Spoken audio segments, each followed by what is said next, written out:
Good morning.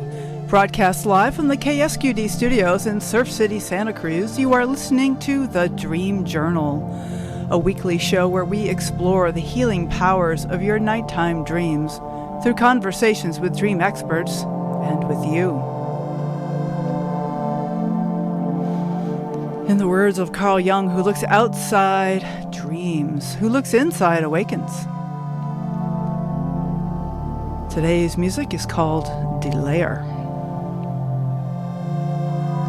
Isn't there more? This is a question that most of us have probably asked at one time or another.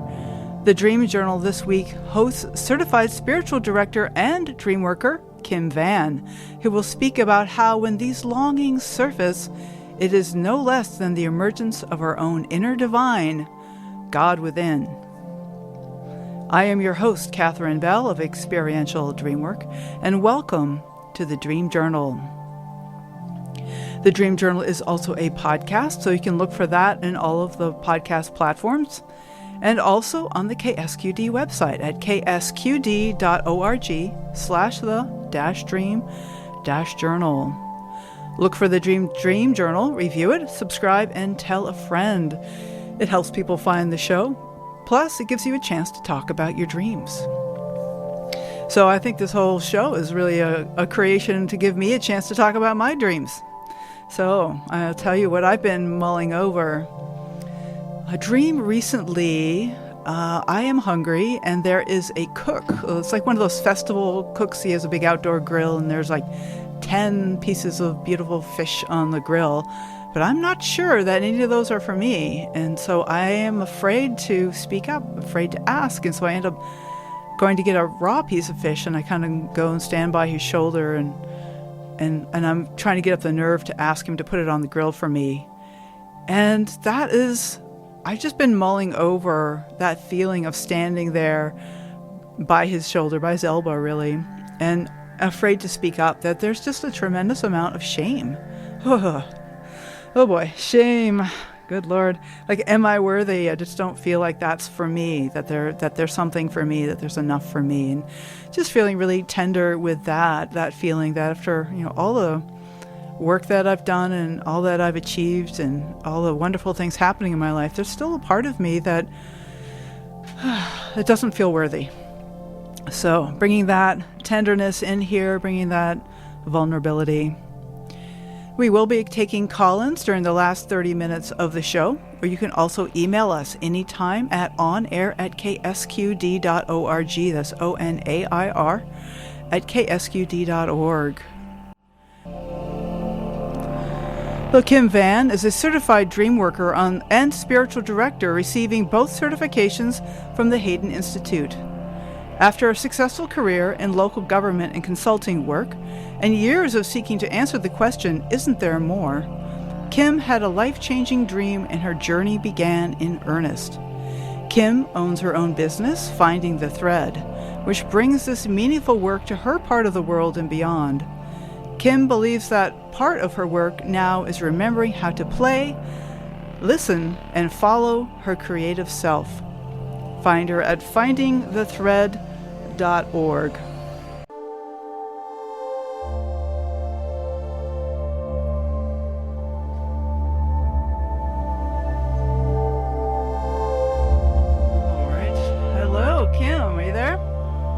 I am here. Can you hear me? Yes, we got you. Okay. Well, thank you for coming on the show. So glad to have you. So I wanted to say that I met Kim through some talks at the Inner Work Center, which is a Virginia-based organization based on spirituality. And I was just really struck by your calmness and your vulnerability, your willingness to share. And I wonder how you could tell us a little bit about yourself and your journey.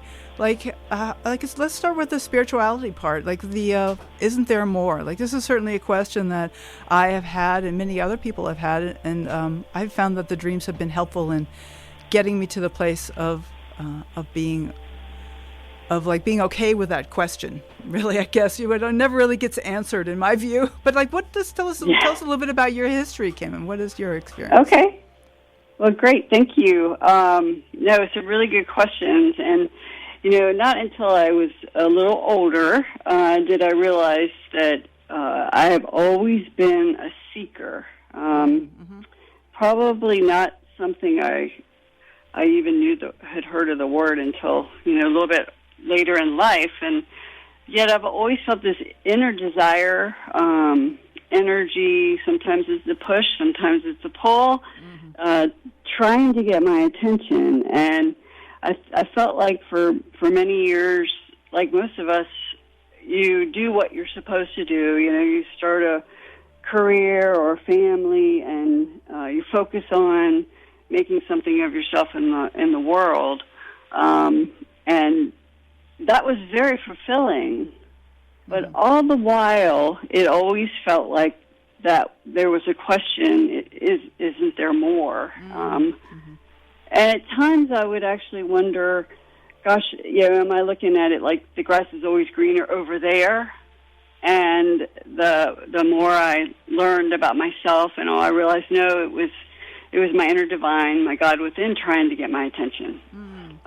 So that really has been something that has been prevalent in most of my life, and probably, a few years out of away from being able to retire from my initial career, I started looking at spiritual direction. I had never heard of that practice before, and I actually started working with a spiritual director in the Richmond area where I live, and that helped me to start focusing on my inner self, my inner world a little bit more. Dreams were a part of that, some of the language of dream work and paying attention to nighttime dreams was part of what that particular spiritual director offered me.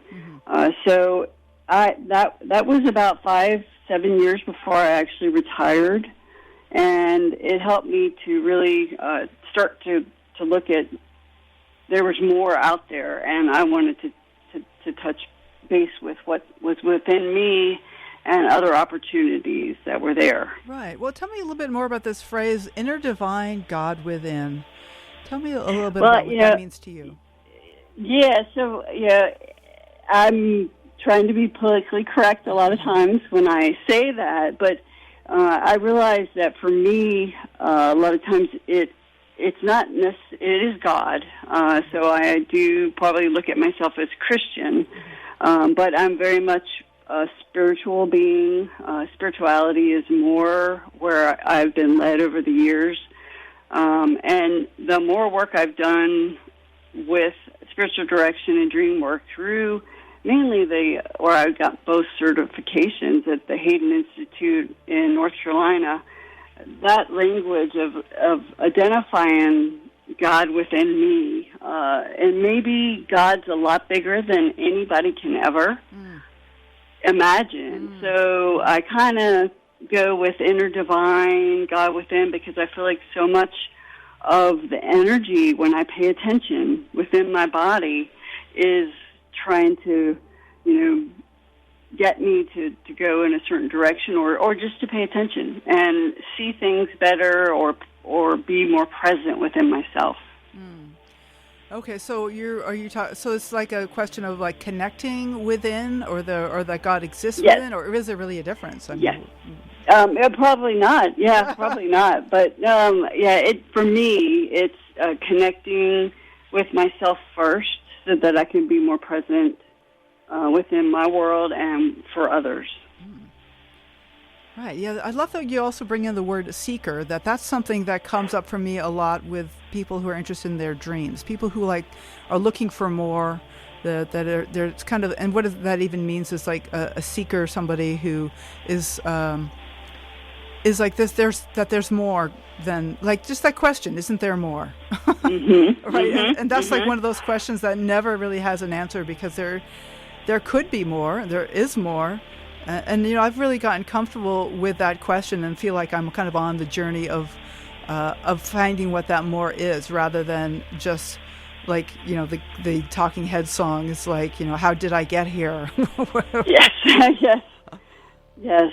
Being okay with that unknown. Yeah. And all, yeah. No, I totally understand what you're saying, Catherine. And for me, I think part of those first years of spiritual direction, especially when I was working with a director, meditation became part of that, and it's listening. It's listening to that still voice within, stopping the head, the monkey brain, all that, and trying to be more present. So I think a combination of all that really led me to both spiritual direction and dream work, but it was a big dream.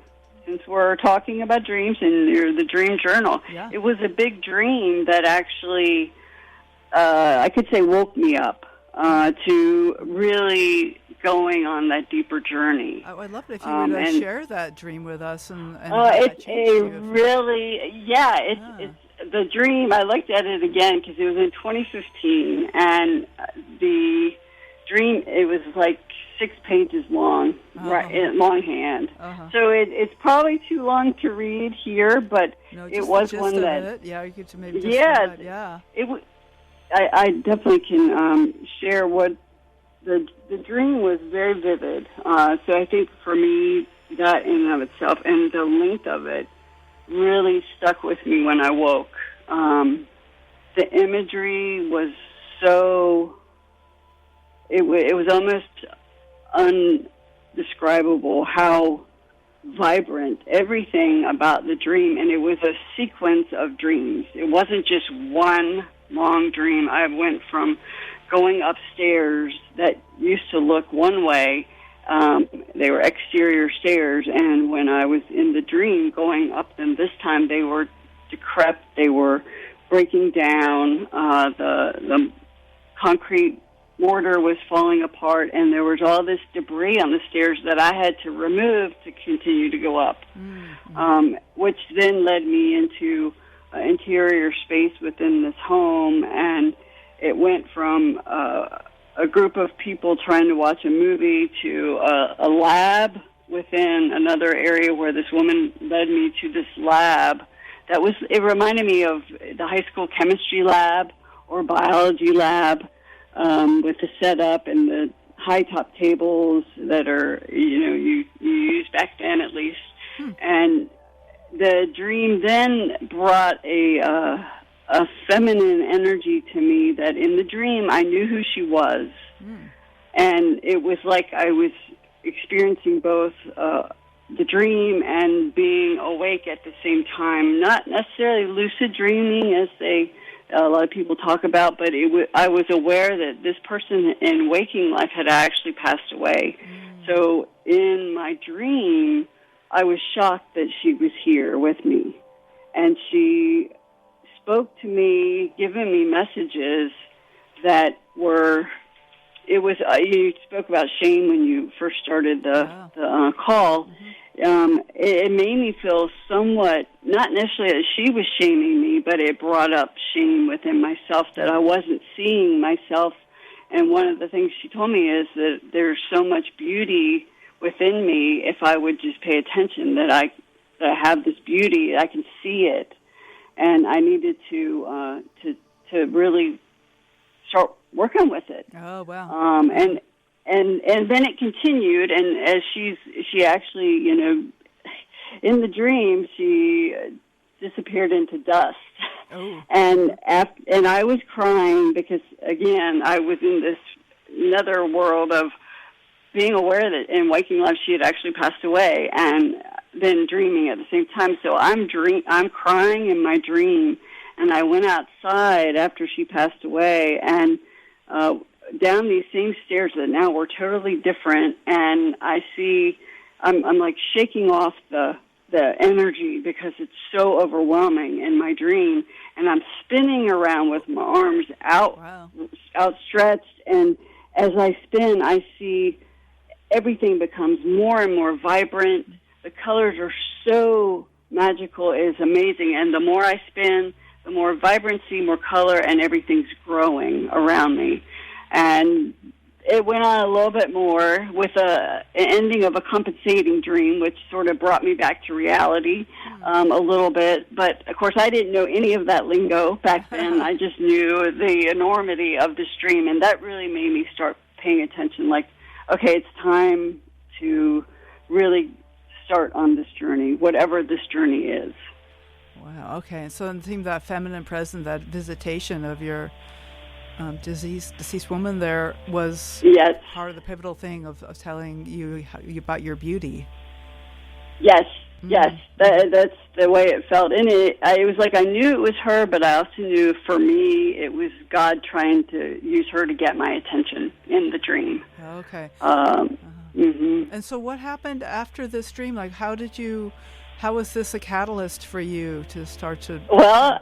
Yeah, tell me. So I actually had a friend that had enrolled in the spiritual direction program at the Haden Institute, and she shared with me that they do an annual dream conference, dream and spirituality conference, and that I should look at it, and maybe attend. And I resisted at first, but then I ended up going. That was May of 2015, and I started after that working with a dream worker that was affiliated with the Haden Institute, and it really was, as you said, a pivotal shift. I mean, it was like when I entered into the area of North Carolina where this conference was being held, it was like I was coming home. But I didn't know anybody.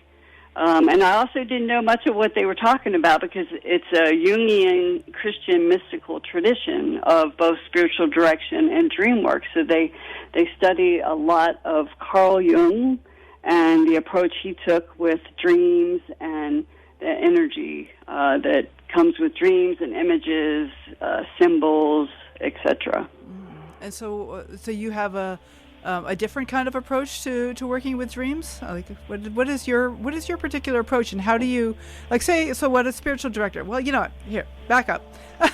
Tell me what a spiritual director is, and then what is it that you do with people who come to you wanting to know, is there more? Yeah, so spiritual direction, it's an interesting concept, and there is an actual body that oversees spiritual directors. It's called Spiritual Directors International, and spiritual direction really is misleading.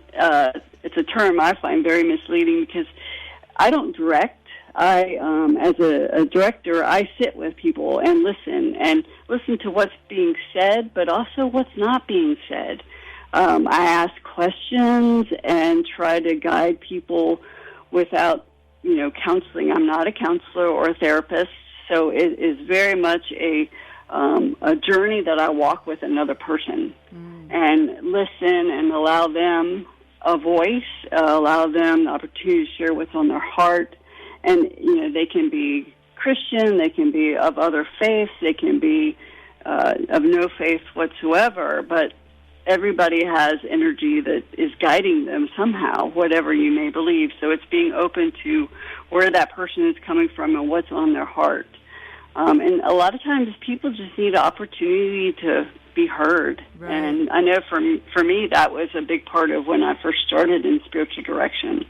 But the spiritual direction, when I went through the program, I didn't know if I was going to be a director. I just felt like that was something I wanted to learn more about. Mm-hmm. And what it did was open a door to learning more about Kim and what makes Kim tick and who Kim is that I had never really paid attention to or known much about. And a lot of that is what do I feel? Learning what's going on within me when I'm triggered or someone's hurt my feelings. What do I feel and how do I express that? And I'm still working with that. Not something I learned as a child. I think most of us don't often learn how to express ourselves very well. But that then led me to enrolling in the Dream Work program as well, because dreams have always been what have led me to this particular institute. So as you're working with people in the spiritual direction, work that you do, do you encourage them to bring in dreams, or you just wait and see if that's something that they're interested in? Yeah, a little of both. Yeah. I'll certainly encourage, share that's something that they can work with me on. But not everybody either remembers their dreams, or maybe feels comfortable with that at first. So it definitely is something that I wait for the person to be ready to share. But sometimes people come just to share dreams. So it can then become both a spiritual direction and dream work session. Well, I kind of came into this whole thing from the opposite side, and that I came, well, I don't know if it's the opposite, but a different side, the dream side, and that I was interested in dreams. I was just really unhappy, and I was also like wanting to know, there's got to be more. This can't be all. And just really, really unhappy. And my dreams seemed to have like a lot to say about my unhappiness. There was just like, there was some feeling quality in the dreams that was familiar from waking life, but really well put, like in some beautiful or painful image that was like, oh yes, that's exactly how I feel. And so I studied the dreams and did a lot of dream work, and I still do actually. And I was actually kind of surprised that the spirituality came creeping in through the dreams, even though it wasn't something I was particularly looking for. It was just, there were certain characters like this this visitation dream you're talking about before, this pivotal dream of this woman who had passed away, that started to feel to me like that it was like some kind of like fingertips of God, or there's something reaching in to me, that there was some kind of connection happening that had nothing to do with my desires.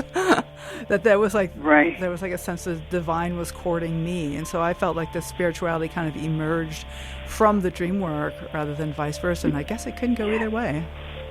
Yeah, and I love how you say that, because Carl Jung believed that the dream is more of a spiritual aspect, where Freud believed it was very sexual oriented. Yeah.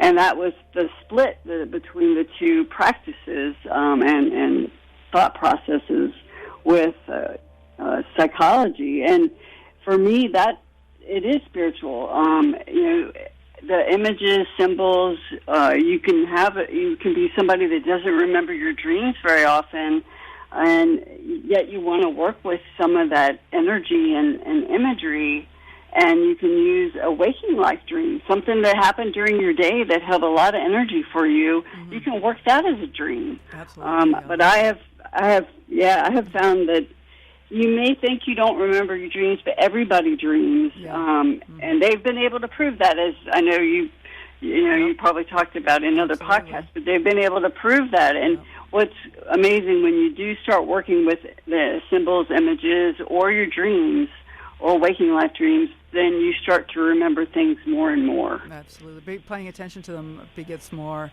dreaming. There's something valuable here, or we wouldn't still be dreaming like 20 million years later. Like the human organism has evolved dreaming for some way that it benefits us, and I just honor that, even if I don't recognize that. So, Kim, I want to open up the phones. It's Tony Rustamano in the other room, ready to answer the phones. This is the Dream Journal. My guest today is Kim Vann, and we have a caller on the line, Amy Curran from Washington State. Hello, Amy. Are you there? Yes. Good morning. Good morning, Amy. So glad to have you on the air. Thanks for calling. What can we do for you? Well, I thought I would call in with a dream and see what Kim can do for me here. All right. Yeah. Hello, Kim. So, Amy, do you have a title for the dream that you want to share? Yes, I do, as a matter of fact. The dream is entitled The White Door. Awesome. And so,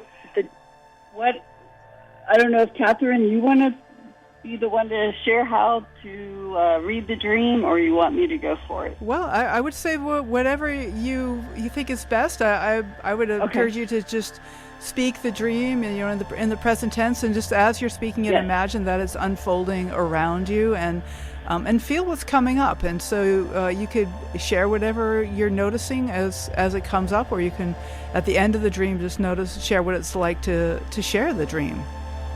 And then we'll just ask some questions and see where we go from there. How's that sound, Amy? Sounds Is that all right? Good. Yeah, great. That sounds great. Okay. Okay. Well, this dream came to me March 18th of 2021, and I did entitle it The White Door. So I am moving around the outside of a building, painting it white. I keep going back and adding more color to my roller, but I am unable to finish the job. Then I'm in a building where I'm trying to collect my belongings.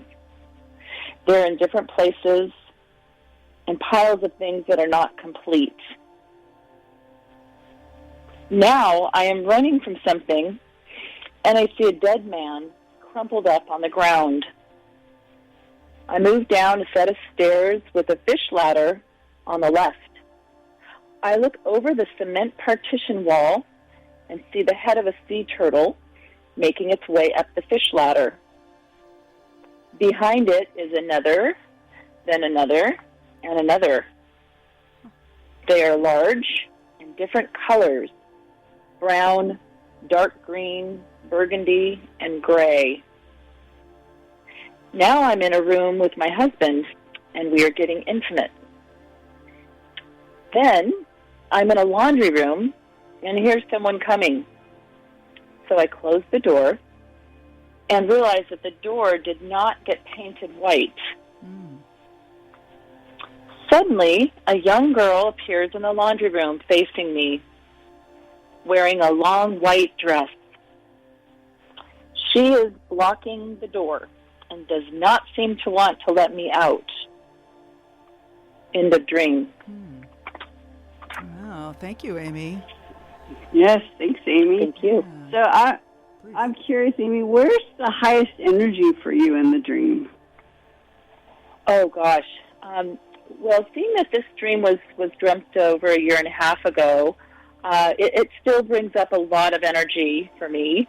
In particular, when I reread this dream, I'm curious about, well, the energy of the dream really is still in that laundry room at the very end of the dream, where I'm surprised when I turn around and see the young girl in a long wedding dress, or a white dress, and notice that the door did not get painted white on the inside. In the dream, do you see the young girl enough to be able to say some descriptors, adjectives, or maybe her age? Yeah, I would say she was maybe in her early 20s, and long, dark brown hair. The dress did resemble something of a wedding dress. Great, thank you. So the color white comes up quite a bit in your dream, even the title. What associations do you have with white? Any meaning you give it, or any associations you have with the color white? Yeah, that is interesting to note, isn't it? The white door, the white paint on the outside of the building, and of course the white dress. White is, well, first of all, I started thinking about the color white, and I actually am a color consultant and interior decorator, and white to me is not a color that I particularly like on the outside of homes. Seems to be a trend in waking life. A lot of white homes have been coming up for me, and I'm noticing my reaction to the White House and thinking it just does not fit. It seems out of place up here in the Northwest because we've got a lot of mold and mildew, and the white doesn't stay white for long in a rainy environment like ours. So so I'm curious as to why I was painting the house white. If I don't, I in fact have an aversion to white houses. Exactly. That is an interesting question. Yeah. Any other associations or descriptors for white for you? staying in the dream White as much as you can. Yeah, it is a very pure color. It's a clean color. It conjures up clarity and maybe a spiritual connectedness for me, angelic. Yeah. Okay. Very good. One of the other things I noticed, and Catherine, jump in anytime. I don't need to be talking. Oh, no, go ahead. Yes. Well, one of the things that I was noticing in your dream is the movement. There's a lot of activity, and what I clued into in particular, and I don't know if this is going to resonate with you, Amy, but you're active in a lot of the different scenes in the dream. You're painting in the first part, then you're collecting your belongings, then you're running from something or climbing down, and then there's a union with intimacy with your husband, and then finally this last scene in the laundry room, the door's being blocked by this young girl, and you can't get out. Does any of that resonate with you or make you think of anything with the actions and the scenes? Yeah, the actions. That's an interesting way to move through the dream, isn't it? The movement of this dream, and I don't always write down my dreams with the start of each paragraph is the now and the then, and the now and the then. Mm-hmm. And I noticed that pattern, or rather in this dream, the then, the now, the then, right? And, we have this saying, every now and then. What does that mean? Yeah. Uh-huh. But the then is the past, right? And the now is the present. Mm-hmm. So I'm curious about that in my dream. I just noticed this pattern. So then I'm in a building where I'm trying to collect my belongings. Mm-hmm. Now I'm running for something and see a dead man. Mm-hmm. Now I'm in a room with my husband. Then I'm in a laundry room. Mm-hmm. So something about my present life, waking life, and then something about my past life. This dream may be informing me. Yeah, and I love that because that was going to lead me to another question that you had shared with a young woman at the end of the dream. You felt like she was in her early 20s. Yes. Would that be 21, 24? Any number jump out in particular? I get this feeling that this woman, of course, is a part of me. In my early 20s, and in fact, I did marry around age 23, and I did wear a white wedding dress. Yeah.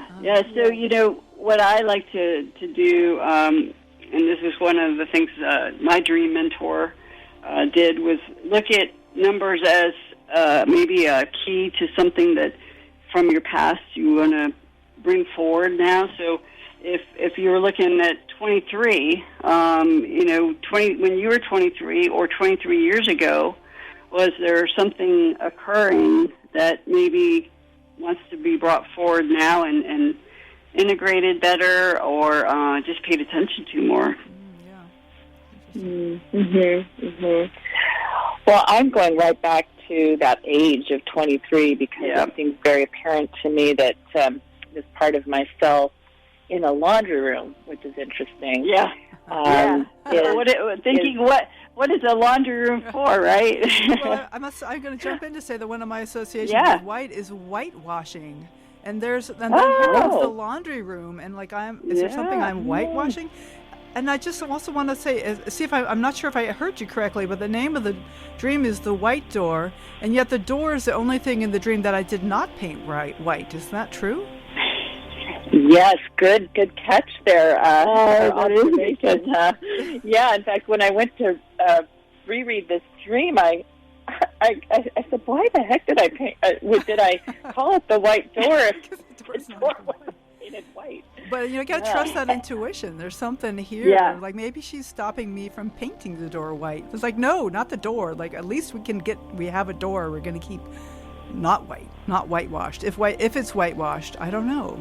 But she is. Yeah. Oh, but she's wearing white. Like she is the white.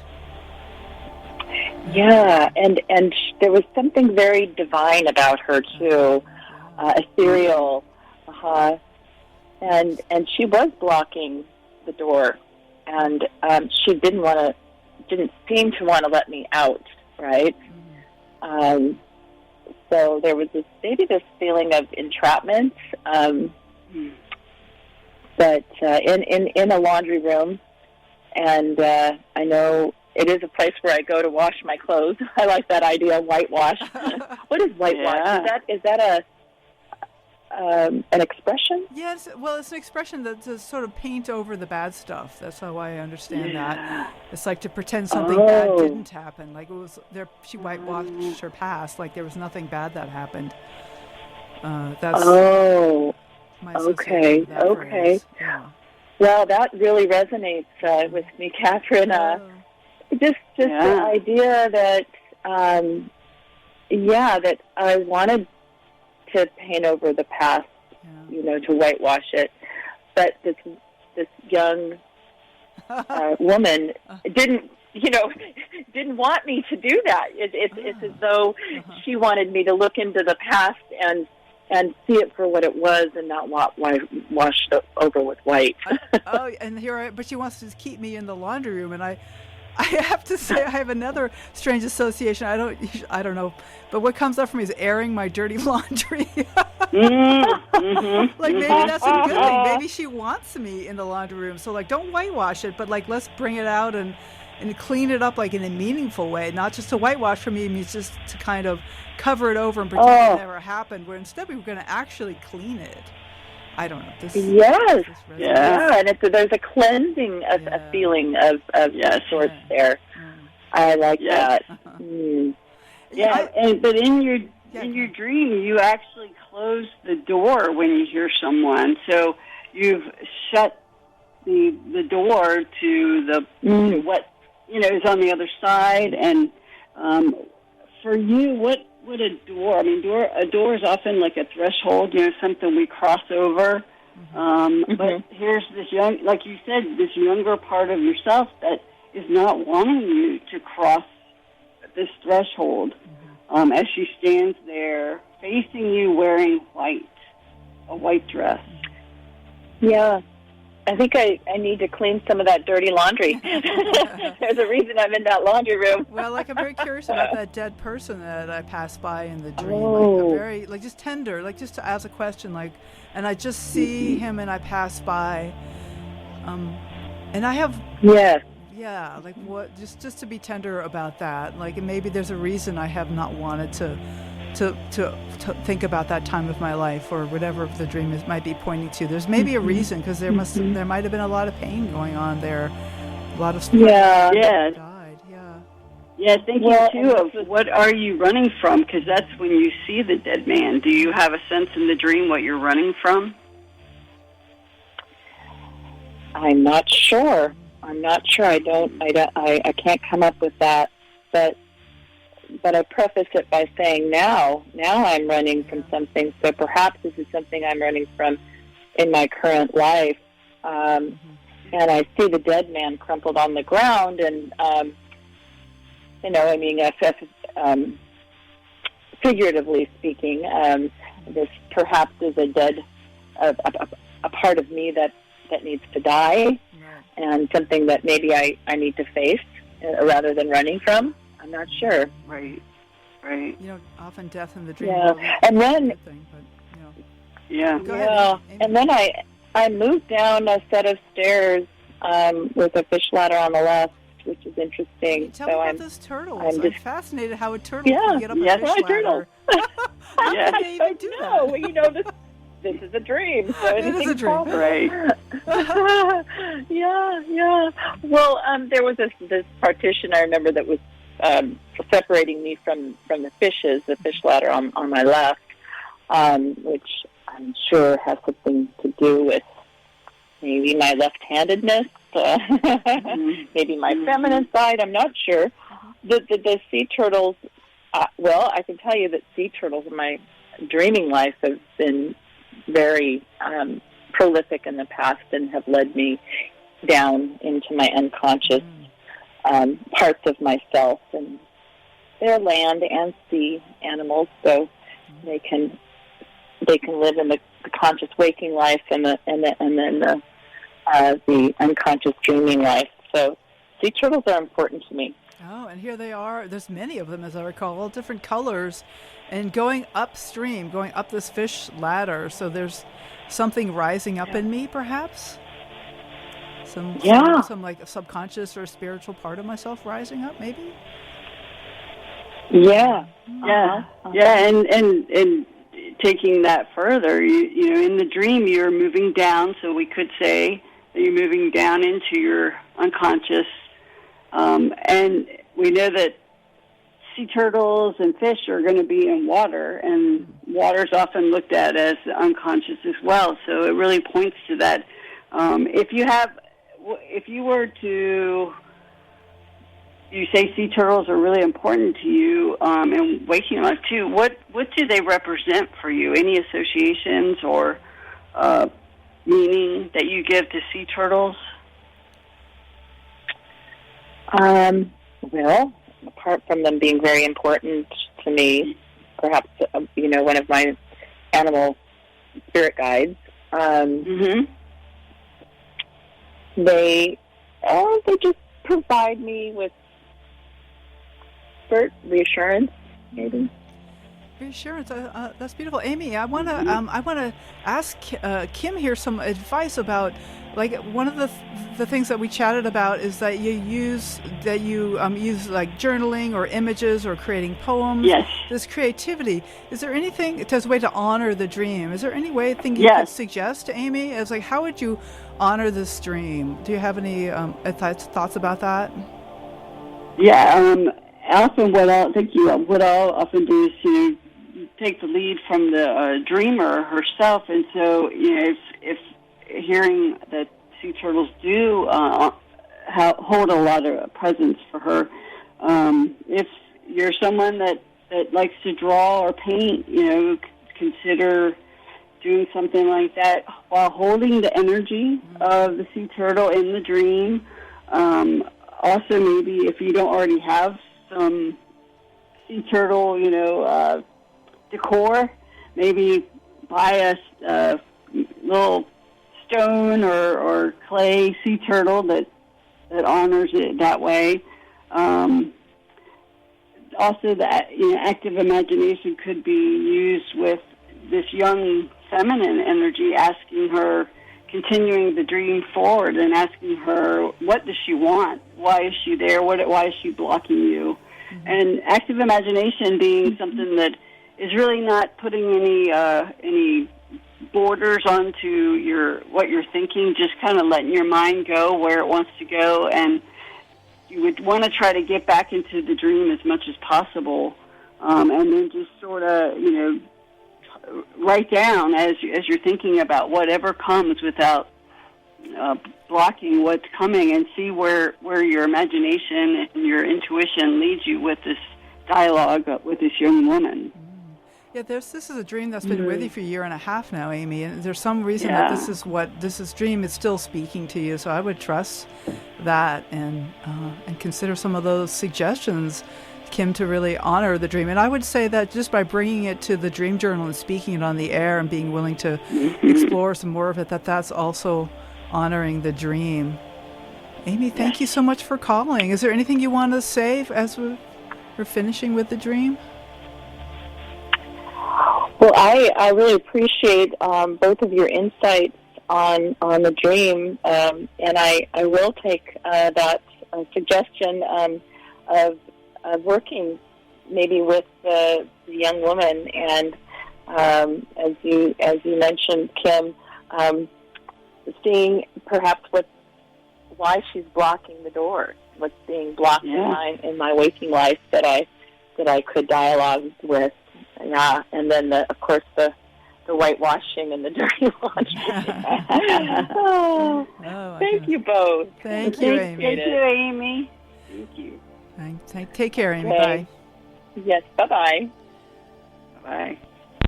Okay, Kim. So that was really wonderful, and it's just an example of what a rich dream can bring, and that we're not looking for answers. I think, like you say, spiritual director is kind of a misnomer. It's not that you're directing someone's spiritual life. That's also dream interpretation is a misnomer, that we're not really interpreting someone's dream. We're not looking for an answer, but just to explore the feelings and the images and look for that insight that comes from the dream. Yeah. Exactly. Yes. One thing I love about it is, whether it's your dream or your heart that you're sharing with me, I can't give you the answers because I'm not the one that is feeling it or dreaming it. So I just try to be present and ask questions that can help the dreamer or the person I'm sitting with in spiritual direction to find their own answers. Right. So maybe you'd like to take a minute and tell our folks about what you offer. And I'll just say your webpage again is findingthethread.org. And maybe you could tell folks a little bit about what they can find there and what you offer. Well, great. Thanks, Catherine. I do offer training and workshops. I've done several where it would be training on why it's important to pay attention to our dreams, and looking at the number of dreams that are actually used in the Bible and through all religious institutions. That they've put a lot of attention towards dreams. I've done workshops on the introduction of dream work and sort of setting the stage and giving the experience of a dream group so people can know what that is about before they actually sign up for a dream group. I offer dream groups, one-on-one spiritual direction, and one-on-one dream work, which is very similar to what we just did with Amy. Mm-hmm. I also try to, like you shared, honor the dream by working with a lot of the different creative ways, and some are very new to me. I've not ever been trained as an artist, but I try to draw to the best of my ability. Photography is another way of trying to capture some of that energy, and I do think of myself as a little bit of a amateur photographer. Nice. And I am a mentor in the DreamWork program at the Haden Institute, so I help journey with others that are going through the same training that I went through. Excellent. That's Haden, Haden, so if you want to look that up. Correct. Mm-hmm. Yes. So final thoughts, just final thoughts. Yeah. Yes. Well, one of the things that with all that we've talked about is, Rumi has a quote that I think is very fitting for me and where all this inner work has led me, and that is what you seek is seeking you. And I feel like the opening that I allowed with spiritual direction and dream work and stepping into my own business, but really, that inner work that I did as I'm journeying there has allowed me to get to accepting my own creativity and starting to work with that. And I'm actually going to be offering some classes with the Artist Way, Julia Cameron's 12-week program. And so that's, something that's seeking me and keeps me in it as well. So it all ebbs and flows and works together. Thank you so much, Kim. It has really been a pleasure. Thank you, Catherine. It's been great. I love being with you today. All right. Take care. Bye now. Thank you. Bye-bye. I am Catherine Bell, and this has been The Dream Journal. Thanks for listening. You can find out about my own dream coaching practice at experientialdreamwork.com. You can email me at catherine@ksqd.org. That's KATHERINE@ksqd.org. Please contact me so we can talk about dreams and so I can let you know about my upcoming dream offerings, including a Monday ongoing dream group, which is a 5-week session starting October 3rd. So contact me if you want to join us. So I'd like to thank Rick Kleffel, engineer and music creator. You can find the ambient music at pandemia.com. I'd like to thank Tony Rosimano, Eva Milady. The intro music is Water Over Stones. Outro music is Everything, both by Mood Science. Join me again next Saturday at 10 a.m. Tomorrow morning when you wake up, write down your dream and bring it to the next Dream Journal. I am Catherine Bell, and you are listening to KSQD Santa Cruz.